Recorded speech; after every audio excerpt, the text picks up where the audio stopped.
Доброе утро всем, ребят. Привет из Дании.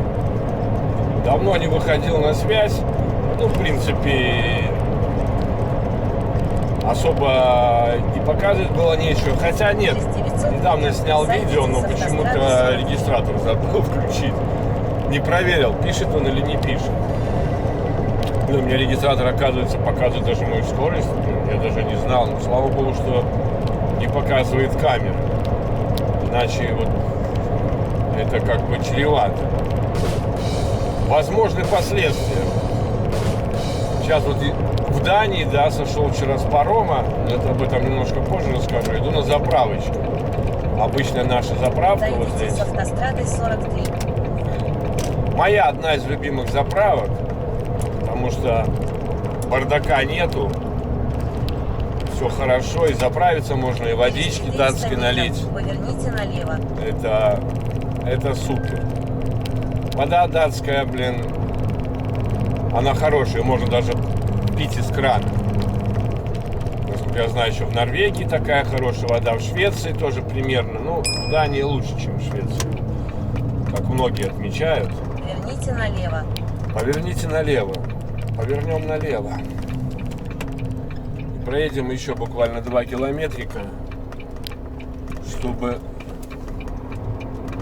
заехать на заправку. А потом вот сюда вернемся, вот за этим дафиком. Дали ему дорожку. Пойдем в ту сторону. Мне потом еще надо будет проехать буквально 70 километров, выгрузка. И уже есть загрузка у меня.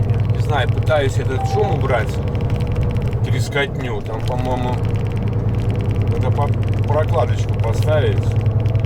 Вот этот держатель. Я там определил, что именно там треск идет. Так что извиняйте, я тут опыты провожу с установкой. Ну, особо тут не хочется мне. Вчера мыл окна, все равно какие-то разводы остались. Сильно тут усложнять эти все дела, обустраиваться, потому что, как я говорил, на следующую каденцию я уже планирую на другой машинке ехать. Но это впереди. Сейчас я иду на заправочку, заправлюсь и тогда продолжу свое видео, расскажу, что произошло за эту неделю. Интересный. Мое мнение о некоторых городах, такие как Берлин, Мангейм. Случилось мне побывать на прошлой неделе там. 45-ку в Ростоке отстоял. Мог перейти сразу на Данию, но решил там лучше, там и интернет какой-никакой. Поверните направо, потом поверните магазин налево. И удобство. О! Да, он записал тогда видео, блин, начал его делать, а видео с регистратора-то нету, что Поверните налево. на мое лицо все время смотреть, правильно? Налево. Блин, машки упали. Не знаю, это было буду заправлять в самую последнюю очередь. В прошлый раз, кстати, здесь вода была отключена почему-то. Не знаю, потому что, может быть, мороз был. Поверните быстро направо. Блин, меня вывешивают этот самый, блин, звуки эти. Надо их отключить. Знаешь, как будто первоклассник. Дорогу не знаю. Вот мой свободный паркинг, нормально. Быстро заправимся, дальше проедем. Пойдем в Тубзик сходим. Интересно, есть водичка, нету водички? Вроде есть, по следам. По следам заправляющихся. Ну вот, все, приехали. Пойдем заправляться. Ой, все, заправились. Даже, блин, лимит не выбрал. Ну просто за прошлый раз у меня получилось так, что не хватало мне топлива, пришлось в Германии заправляться. Но сейчас трохи проедем и схожу, руки помою. Водичка есть, набрал питьевой, ну, мутевой у меня танк цистерна полная почти, поэтому я и не набирал. Сейчас в туалет сходим, руки помоем. Здесь тоже паркинг есть, но он платный, насколько я понимаю, причем платить надо как-то по ID оформлению, не так просто, да? По какой-то аппликации. 4 евро, блин, стоит за сутки.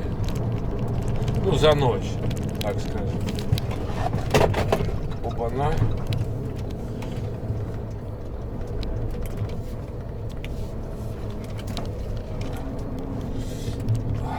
Все, пойдем сходим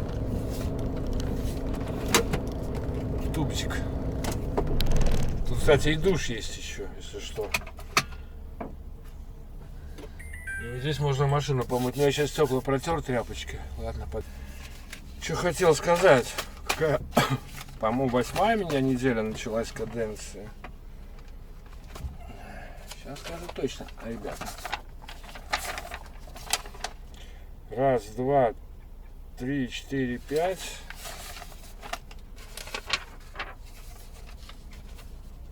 5, 6, 7. Да, 8-я. Не удивляйтесь. Я люблю работать долго, чтобы потом долго отдыхать. Если надо, я могу работать и 2 недели, и 1 неделю. Ну, туда и обратно. Но я так не привык ездить. Кстати, вот такой вот паркинг-лист. Это, кто не знает, если в Росток приходите и у вас в Гетцере паркинг намечается, можете смело на чекине просить, так скажем,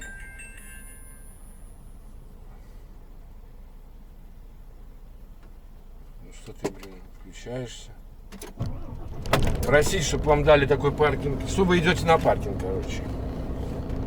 Я обычно говорю: Can I ask you about the parking place in Getzer? И все, они тогда дают такую фишку. И тогда вас ставят не на 2-й этаж, не на верхней палубы, так скажем, 2-й этаж. И вы можете быть уверены, что сойдете и не проскочите этот паркинг. Что-то там у меня отскочило, блин, зажим. Не понял. Пойду поправлю замок.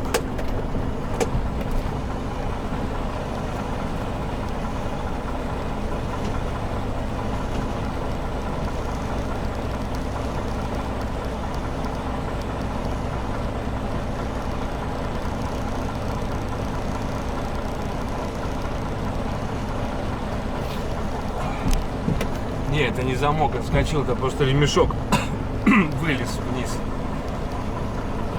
Не люблю, когда болтается.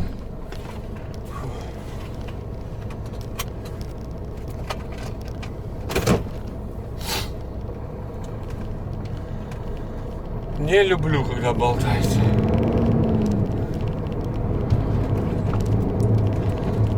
Тогда вас поставят на нижнюю палубу, чтобы вы могли нормально поехать на паркинг. Без всяких выстепов. Я давно уже это прочуял, прочухал эту фишку и спрашиваю всегда по поводу паркинга. Кстати, в Гетцере нормальный паркинг. Вот вчера я пришел на 3-часовом пароме, в 6 часов места дофига. Ну, прямо в порту. И редко когда забивается по выходным дням, чтобы он был полный. Так, ну что у нас там произошло за прошлую неделю? У меня был груз, обычный наш груз, стандартный, так скажем. Это макулатура. Надо было выгружать в Лейпо. Контора такая. Нормальная там организация, все дела. Елки-палки, ну же 70 можно ехать. Ну что ж вы ползете так? Потом, блин, хоть вы вылезай мордой, блин, чтобы ускорились. Либо показали, что давай едь. И повторился случай, там фиг знает какой давности, но только на в другом месте выгрузки у меня такая фигня была.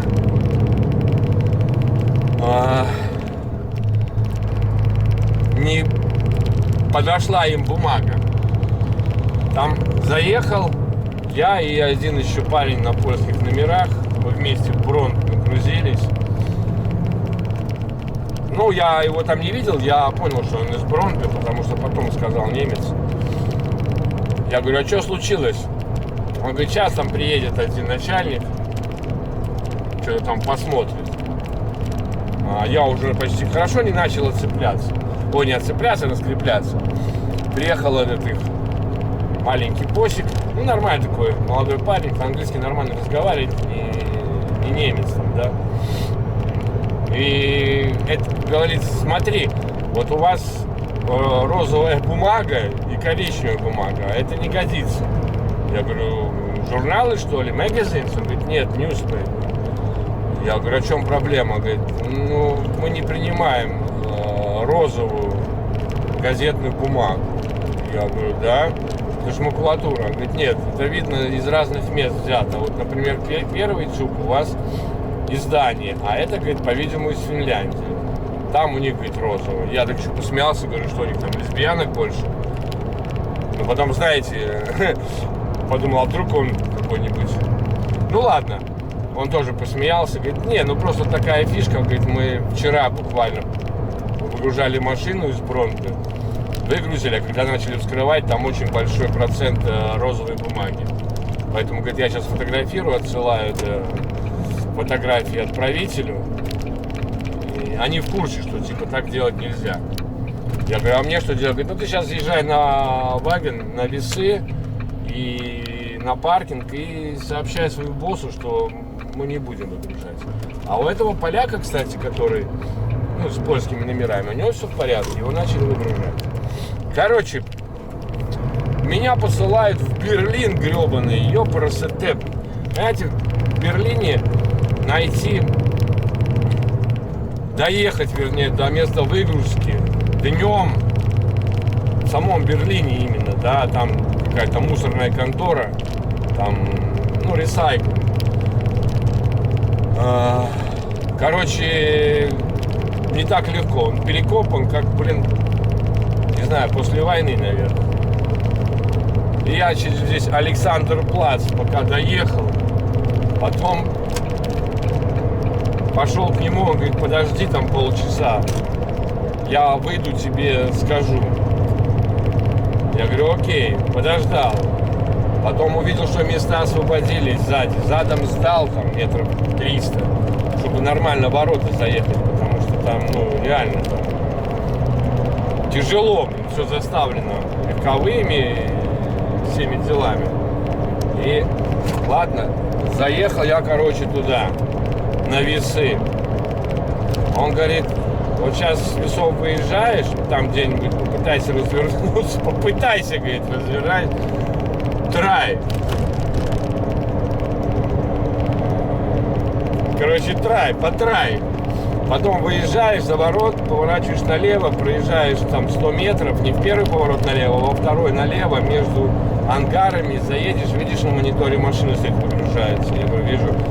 Вот когда она выгрузится, ты на ее место встанешь, ну типа, говорю, а как там, есть развернуться? Он говорит, нет, там надо вперед заехать, среди там, блин, мусорников и обратно встать. Зашибись. Ладно, поехал, 2 часа ждал я, пока этого выгрузят. 2 часа, ребят. А у меня в задании, я в этот день должен был выгрузиться на лейбл и там же загрузиться. То есть, получается, туда 120, ну, 140 километров. Потому что обратно ехал другим маршрутом, не хотел я там через центр опять ползти. Вот. 2 часа. Потом он уехал. Я там раскантовался, встал. Все нормально, отлично, этот говорит, зашибись, давай. Выгрузил меня, пока все дела. Обратно среди этих мусорников на весы. Взвесился. Все, поехал. А мне уже пришла информация, что ничего, никаких изменений. Я гружусь там же, как и было запланировано. Единственный вариант, что если я сегодня не загружусь вечером, то завтра утром. Но, знаете, я так поехал на эту самую, на загрузку. И понимаю, что если я поеду на загрузку, то я потом паркинг не найду, потому что он будет забит. И так произошло. Я приехал на паркинг, смотрю я проехал, смотрю, слева место есть в елке. Думаю, ладно, там впереди вроде было, а там впереди проезд. Я мог, конечно, там встать, но это было бы плохо тем ребятам, кто проезжал бы мимо. Ну, надо было с трудом проезжать. Я вернусь на то место, иду на разворот, смотрю, на перекрестке стоит коллега. Думаю, нет, дружище, я тебе не дам. Ну и быстренько на паркинг, а там еще одна фура, она стала не среди полос, да, а правее, очень сильно вправо. То есть заехать, ну, очень-очень надо миллиметроваться, по миллиметрику, сантиметрику проезжать мимо. Хорошо, что бочка справа стояла, и она немножко была выдвинута. Так бы я не заехал. Ну, там напротив оказалось, можно было встать. Там ребят, которые выезжали с погрузки, встали. Так вот, я рассчитал. Я начал в 9 утра, то есть в 12 я закончу. Я приехал туда 8:30 по нашему времени. Они работают до 20:45. Ой, до 20:30. Нет, до 20:45. То есть меня могли как бы загрузить, но я бы, палился с поиском паркинга. И в любом случае, если бы я в 12, скажем, закончил, я бы только в 9 начал. А здесь я встал, из 15:09, как бы в 6 могу стартовать на загрузку и погнал. То есть все по времени то же самое, да. И тем более я знаю, что мне нужно ехать на Росток, на паром. И я не успеваю на паром, который мне нужен, чтобы выгрузиться в Дании в пятницу. То есть выбрал легкий путь, чтобы нервы сберечь, так сказать. Ну и так и произошло. Я встал, быстро зарегистрировался, меня через 40 минут вызвали. Я поехал. Загрузка, в общем, заняла, потому что там в одном месте надо заехать, загрузиться, потом на другое место там оформиться. И тогда только выезжать. За 2,5 часа. Вот, то есть к 9 как бы я был готов ехать на эту самую, на выезд. Но я решил сделать паузочку, потому что все равно уже все дела как бы в пролете, да, но это было известно с вечера. Постоял паузу, чтобы мне хватило по времени доскакать до Ростока, а именно в шопинг, затариться и в порт встать. Ну и так и получилось, чтобы без пауз писать. Проскочил быстренько в магазин, отоварился продуктами, так скажем, на уикенд и поехал в порт. В порту я был где-то, по-моему, в районе 3 часов дня уже. То есть я уже отстоял. Встал в 3 часа дня. Ну и, соответственно, в порту 45-го стоял в Германии. Вчера мог выбирать и в 3 часа идти на паром, и в 6, и еще позже. Ну, позже-то не надо, тогда позже надо было начинать. 2 часа паром идет.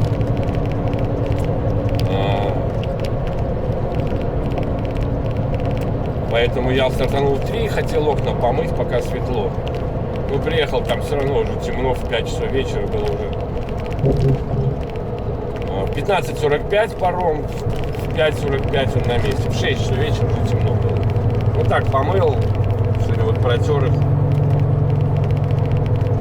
Ну, скажу, а до этого у меня, кстати, было 2 погрузки. Такой груз интересный, пенопласт, знаете, для холодильников этих, как это, изоляция, да, толстый пенопласт. В одном месте 15 палетов, в другом месте 5. И другое место это было Мангейм. Да ну нафиг, я там по нему крутил, там знаки, там перерыто. Ёлки-палки, ну загрузился. И вот это сравниваю Мангейм и Берлин. Вот реально, ребят, вот не нравится мне, когда адреса дают Мангейм и Берлин. когда я вообще, за всю свою жизнь, да, второй раз в Мангейме. В Берлине-то я уже знал, что такое Берлин. Посылает, когда я даже стоял, помню, на выгрузке, знаете, такой круг в трамвайном депо, и меня, на нем разворачивали, чтобы я заехал, меня развернули, и я поехал там в ангар. И братишка тоже, да я знаю, ребят, многие не любят Берлин, когда дают какие-то там задания. Я один раз там выбирался, чуть ли, смеюсь, говорю, чуть ли не в зоопарк берлинский приехал, каким-то непонятным. То ли частный сектор, то ли зеленая зона, то ли охранная зона, то еще что-то не поймешь. Потом какая-то тюрьма, мимо какой-то тюрьмы проезжал. Нет, нафиг. Не люблю я. Ну, наша такая работа, Что поделать. Ну, а так все нормально, повторюсь, 8-я неделя началась, понедельник. Настроение отличное, чего и вам всем желаю. И гоним. 58 километров осталось до выгрузки. Везу я, кстати, бумагу в рулонах. 10 рулонов у меня загружено. Крепление здесь обычное, без всяких дополнительных поперечных тросов. Стоят в шахматном порядке. Первая крест-накрест, вторая крест-накрест, остальные по одному стропу и стрепсу, ремню, так мы говорим. Но я еще дополнительно поставил на первую и последнюю по одному, то есть у меня 3 креста. 3 идут спереди, 3 сзади. Потому что спереди, что сзади расстояние. Я не люблю, когда у меня спереди и сзади расстояние, а барьер у меня что-то какой-то плохой. Один такой более нормальный, а второй... Ну, а чем они помогут? Представляете, это рулон, бумаги высокий. Конечно, надо ставить дополнительный стрепс, либо другой такой стрепс, который сверху с 2 петлями набрасывается на рулон, а потом обводится в одну петлю и в другую петлю. Просто ремень заводится и закрепляется. Получается, как бы он ее придерживает спереди. Такая обязательная программа у нас в Хое. Там и выдают эти ремни, если нужны, все дела. Вот. Ну а так, что? Идем на выгрузку, ребят. Погнали. Что-то хотел еще вспомнить, рассказать про одну ситуацию в ТикТоке. Что там тянуть? Сейчас расскажу. Там один из тиктокеров, Артур, достаточно популярная личность, вдруг вышел у него видео, что якобы на тягачах можно в выходные праздничные дни по Германии ездить. Типа тягач не относится к грузовикам. Ну, во-первых, выражение грузовик я такого не знаю. Это русский перевод, вообще-то грузовой автомобиль, это разговорный, сленговый, песочник, как я говорю. Поэтому, когда вот говорят, например, знак «проезд грузовикам запрещен», нет такого. Есть проезд грузовым машинам, либо транспортным средством свыше 3,5 тонн запрещен. Слово «грузовик» такого в английском языке нет. И все эти рулы, хоть он там пишет «почитай», там написано, нету там выражения «грузовик». Я говорю, покажите мне, где. Если я не прав, скажите мне. Это, говорю, это еще раз, это русский перевод. И даже в Википедии написано, что грузовой автомобиль, в скобках грузовик разговорный. Запрет по Германии ехать механическим транспортным средством свыше 7,5 тонн, а также с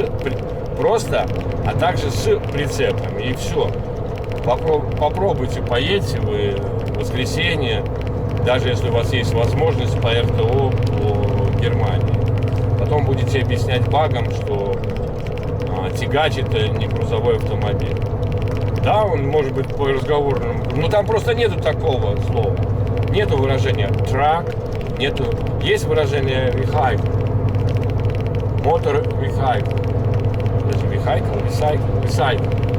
Это называется механическое транспортное средство. И в категориях нету. Когда пишешь ребятам, покажите мне, где грузовик, покажите мне, правила дорожного движения, выражение грузовик. Может быть, я ошибаюсь, Вы меня поправьте, друзья. И попробуйте вы на тягаче в магазин проехать по банку. Будете рассказывать по банку. Может быть, он и прав, я не знаю. Но я не собираюсь и не планирую следовать такой вот логике. Я там смотрел у него одно видео, там немец объясняет, что типа это не считается не грузовая машина. Какая она машина считается? Транспортное средство. Пускай он не считается грузовая машина. Пускай. Он считается тягачом. Пускай. Но в запрете написано транспортным средством свыше 7,5 тонн, а также транспортным средством с прицепами и полуприцепами. Это вот, кто понимает по-английски, пускай посмотрит этот трафик бан не на русском языке с переводом, типа запреты для грузовиков. Это перевод русский, корявый перевод. Это неправильный перевод. Там написано слово грузовик, там не указано. Баги вам так и скажут, то, что у вас на русский переводится грузовик, а тягач не является грузовиком. Ладно, это дети в песочнице называют. Ну хорошо, не буду рассказывать, просто хотел рассказать именно об этом варианте. Ну все, погоним на выгрузку, включусь перед самим пунктом оплаты товара, приемки товара. Шучу. Ладно, погнали дальше, друзья. 4,5 километра, ребята, остается до выгрузки. Евровайк Рингстед. Блин, я вот не помню. Был я, по-моему, в Рингстеде, но вот по какой дороге я сюда шел. Как-то вот что-то эту дорогу не помню. Националку, так сказать. Блин, нифига себе. Скорая помощь там, что ли? Вот.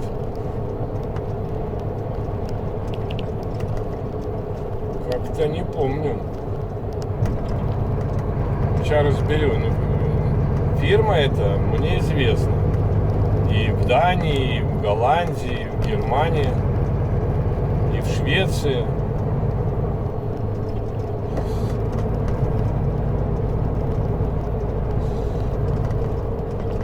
Я помню, как-то на эту фирму перевозил оборудование какое-то, они там офис открывали новый, но не бумагу. Да, и она связана была с бумагой именно.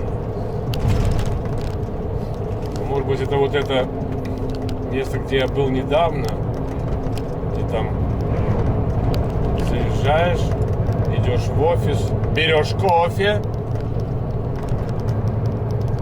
берешь бумажку, как-то вот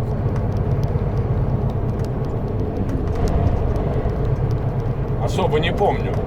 Когда приходил сюда работать, ребята, Андрей говорит, да, тут фигня, тут 10 основных адресов, больше никуда не катаемся. Ну как-то, блин, я как пришел, Андрюхе звоню, ты здесь был? Нет. Здесь был? Нет. Здесь был? Нет. Я говорю, так ты же сплошные одни и те же адреса. Ну что-то в последнее время, говорит, новые начались. Я говорю, ну, меня это устраивает, я только за, чтобы новые были. Это же классно. Ну так погода в Дании 8 градусов. Кстати, вчера праздник был, 23 февраля. Запоздало поздравляю всех причастных к этому празднику. Всех, кто служил, служит. Как ни крути, как вы к нему не относитесь, но это история нашей жизни. Я дал 2 года советской армии. Эти 2 года в сапогах, 730 дней, 730, 365, да. 730 дней в сапогах. Служил я на Саареме. Остров есть такой в Эстонии. Войска ПВО.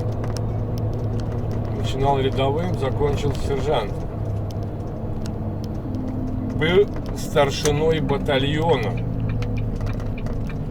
Хотя изначально был в в электромастерской. У меня гражданская специальность электрик, электромонтажник. Так как-то получилось. На станцию РЛС я так и не попал. Хотя перед армией от ДСАФа учился на оператора РЛС.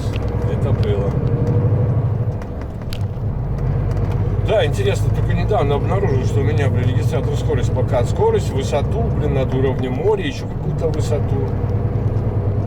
Разница там 8 метров. Высота. Высота. Так. 400 метров.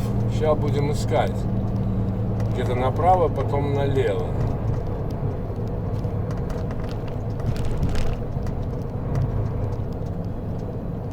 Здесь, что ли, направо?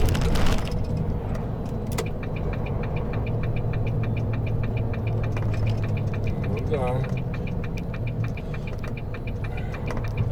Тикает. Евроврап. Окей. А куда здесь идти?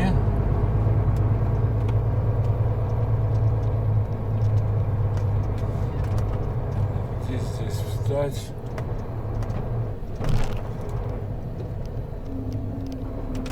Все, приехал.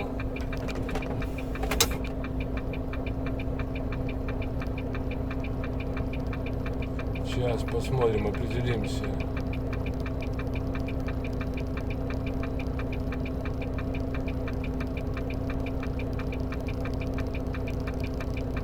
Там он выезжает. Сейчас на это место этой фрей встанем. Если он поедет, конечно.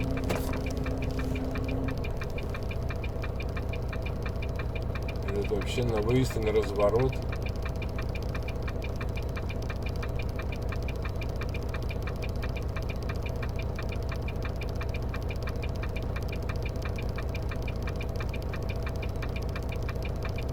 Будет задом сдавать на выгрузку, что ли, или что?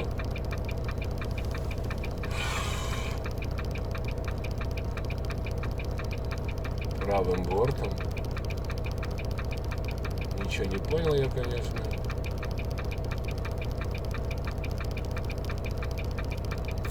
Ладно, проедем он еще до того места. Там станем.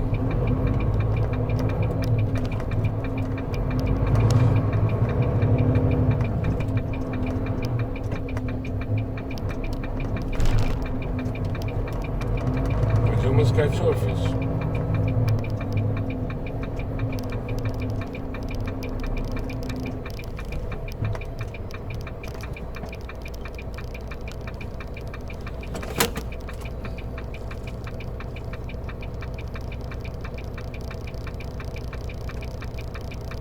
А, вон офис, наверное. Пойдем. Ну что, выгрузились. С двух бортов тут выгружают. Фух. Ну что, а теперь едем на загрузку. 173 километра показывает. Поедем. Поедем через мост в Вейло. Что я вспотел. Сколько градусов? 11 градусов, нифига себе. Февраль месяц. По-моему, 24 февраля. Ладно. Поехали. А, я хотел лучше сделать.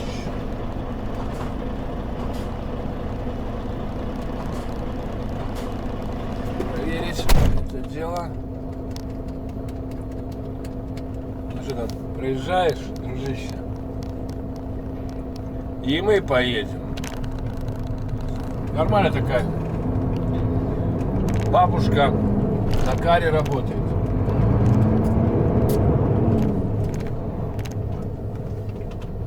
Пропусти встречного.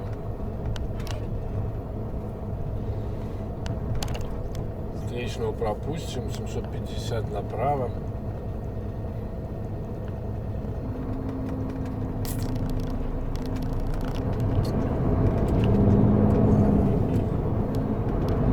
О!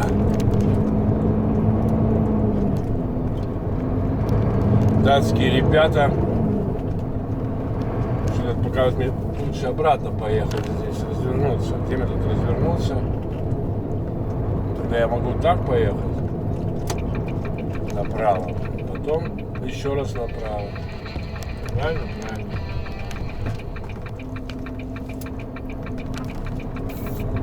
Я так думаю.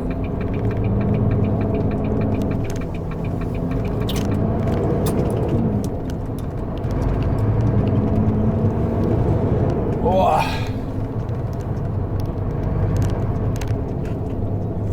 Так. Лексикон.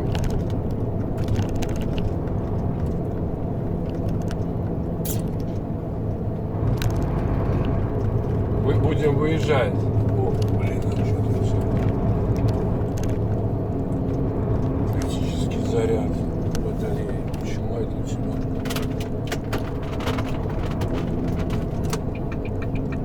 Критический заряд батареи показывает. Еще раз проверим.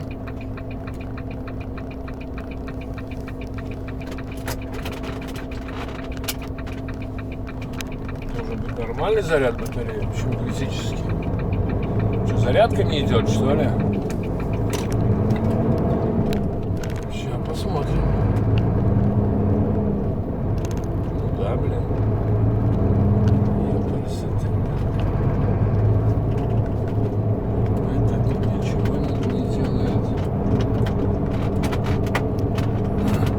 Странно, блин. Ладно, посмотрим по ходу, что и как. Ну а так что? У меня какой вот я организация, я когда приезжаю на погрузку или выгрузку, сразу пишу сообщение в офис на месте. Если долго ждем, пишу жду. Уже после 30 минут надо говорить, что жду. Продолжаю ждать. Пусть они там разбираются, ребята. Когда, если я жду, то я... Что там такое за дела? Если я жду, то при начале загрузки или выгрузки я пишу начали. Потом, когда закончили все документы, я оформил, тогда пишу загрузился или выгрузился. И фотографировать слайд на почту. Если сразу начали по прибытию, то я ничего не пишу. И начали там, только когда закончат, загрузился или выгрузился, и все. То есть босс как будто все время информирован, что и как у меня там происходит на погрузке-выгрузке. Не надо там звонить, просто пишу на WhatsApp. Потому что я весь потел уже. Ну а так, все просто. И, кстати, когда я пишу, что стою, жду, он сразу пишет датчанам. Датчане там быстро достаточно решают этот вопрос. И буквально бывает, через 5 минут уже прибежали и начинают либо грузить, либо выгружать, либо еще что-то своими делами заниматься. Что они там должны делать? Как-то так. Ну вот, ребята, так. Напомню, 8-я неделя началась. Я еще буду, думаю, 2 недели. И потом помчусь в отпуск. Хороший, не 2-дневный, а 3-4-недельный. Ну там у меня кое-какие планы. Я не знаю еще, сколько я буду отдыхать. Может быть 2,5 недели, может 3, может 4. Но мне нужно летом, чтобы было 2 отпуска больших. Поэтому этот может быть покороче, может 2 недельки отдохнуть. Вот. Как бы так, ребята. Ну, в принципе, на этом все. Как говорится, слава богу, не убило. Всем добра. Как обычно, друзья мои, берегите себя, своих родных, близких, и все будет чики-пуки. Пока и удачи.